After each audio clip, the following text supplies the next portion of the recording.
Hi everyone. In this video, I'm going to be talking about how an action potential propagates through a neuron. Okay, so the first part is actually, wait, I forgot the most crucial part of this. First is we're going to draw, whoa, that's not this. Okay, so we're going to draw a graph which starts at negative 70 millivolts. And it goes all the way up to positive 30 millivolts. And we'll see why this happens. Okay. So first, this is our neuron. It's a very poorly drawn neuron, excuse me for that. But I just wanted to point out some key structures. These are the dendrites, right? They're the receiving end of the neuron. This is the cell body where all the information is processed. This is the axon hillock right here. So where the axon starts, just gonna write that up.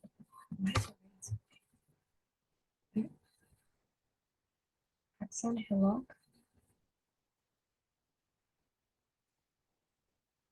right? And then these are the nodes of Ranvier. These are the nodes of Ranvier, where the gaps between the myelin sheets, which are these rectangles here, I'll color them in with like a pinkish color. This is not anatomically correct, but it's a good distinction. Okay, so first, let's try and think about what happens when your neuron is stimulated, right? So these pieces over here, your dendrites, will receive information from other neurons through their dendritic branches, right? Which propagates down or which comes in to your cell body, and they are all added up, right? All the sums are added up. So basically, what's important to know is that in the neuron, there's concentrations of, let's color this, K plus. I don't know why it's written so big, guys, sorry. But K plus and Na plus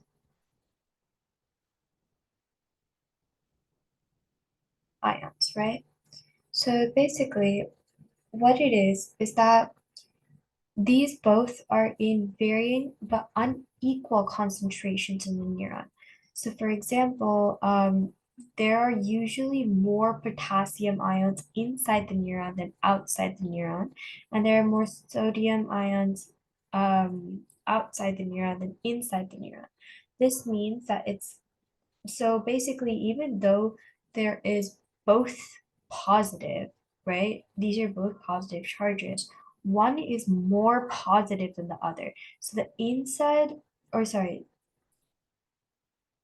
yeah, so the inside is less positive than the outside of the neuron, which means it has a net negative charge inside. So basically what happens is if you were to stick like a voltage meter inside the neuron over here, right, you would see that it had a charge of negative 70 millivolts. Now, this isn't specifically due to potassium or sodium. It just means that inside there's a less concentration of these than the outside, right? And this is going to prove important for some reasons, I'll explain later. So this is the base state of the neuron at first, right? It's at negative 70. And then just to say that the sum of all the signals that the neuron receives is reaches and it increases the membrane potential, which means that the amount of ions coming in, it makes the neuron more positive or it gets so positive until negative 55 millivolts, right? That's the threshold value, which is basically the point at which the neuron is like, okay, this is enough for me to be stimulated and to start an action potential, right? Action potential is basically the way that neurons communicate or send signals to each other. So this is the point where the neuron is like, yes, this is enough for me to send a signal to another neuron. It's important for me to send it. So then what happens is that previously potassium ions were like in higher concentration inside the neuron. But now what happens is sodium ions start to enter the cell rapidly, making it more and more positive as the signal starts to propagate down, right? And as it starts to propagate, the sodium ions increase, which makes it so positive that it goes all the way up to positive 30 millivolts. It literally becomes from negative to positive. That's an insane shoot. Then what happens is that once the action potential passes, potassium ions will start leaving the cell because it wants to restore the balance back to being negative. So it starts to fall back down again. And it starts to fall so much so, the potassium starts to leave so much that it actually becomes more negative than it actually needs to be.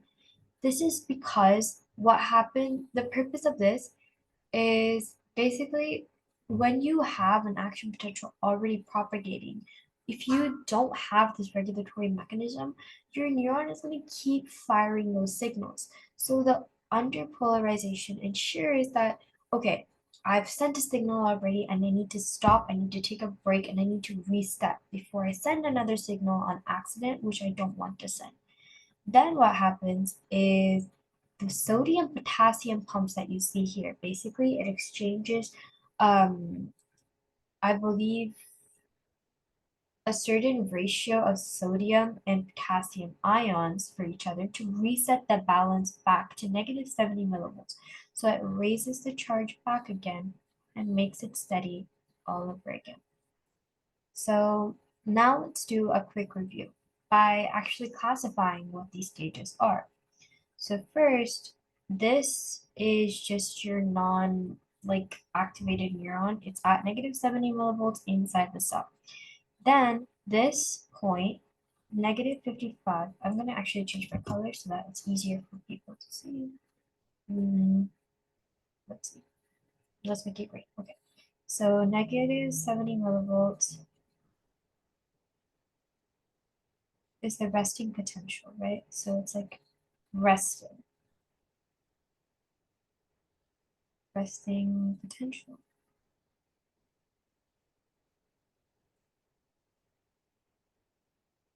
So this is what it's like, it's stable, right? It's not, it's like how steady it is, right? It's like I'm not being stimulated, it's just calm.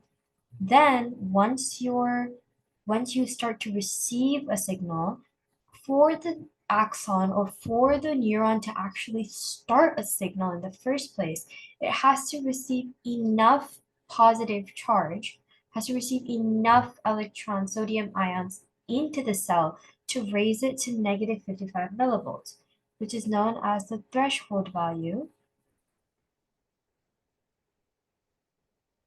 Threshold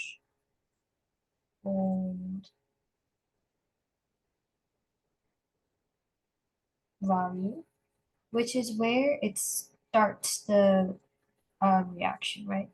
Starts reaction.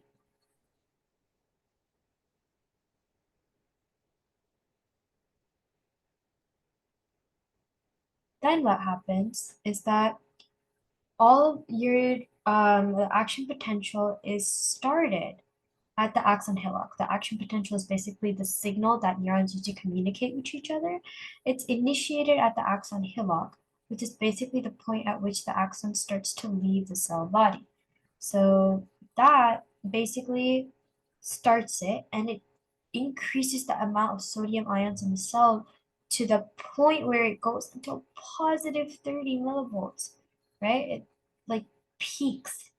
And so that's called hyperpolarization. Oh, sorry, depolarization. My bad. Depolarization.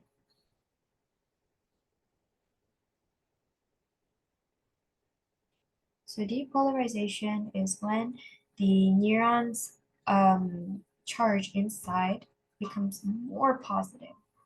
Then once that's enough, once it's had enough, potassium ions start to rapidly leave the cell, which is called repolarization.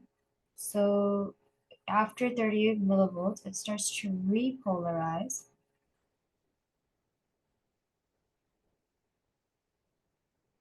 in the sense that it tries to return back to its resting state because the stimulus is over. But what it does at this period right here, is it actually overshoots a little bit. This is called your refractory period. Refractory period, yeah. And basically this ensures that it doesn't overstimulate or it doesn't over communicate. It doesn't send too many signals at once. And then it actually goes even below that, which is called hyperpolarization. Here, let's put the hyphen polarization. And then finally, the sodium potassium pumps, which basically exchange a fixed amount of potassium for a fixed amount of sodium to exit the cell. I think, if I'm not wrong, it's 3 potassium for 2 sodium. So for every 3 potassium entering the cell, 2 sodium exit the cell. This brings the charge back to 70 millivolts. So negative 70 millivolts. And it comes back, right? So yeah, that's the explanation for an action potential. Actually, this is a pretty confusing concept for a lot of people, and I don't blame you if it's a little confusing at first. I suggest that you take a look at the photos, rewatch the video, and just like try to read over some text because once you get a visual for it, I'll also link a really good animation that I thought was super duper helpful for me. And yeah. I hope that this video was helpful and let me know if you have any questions. Thank you so much. Bye.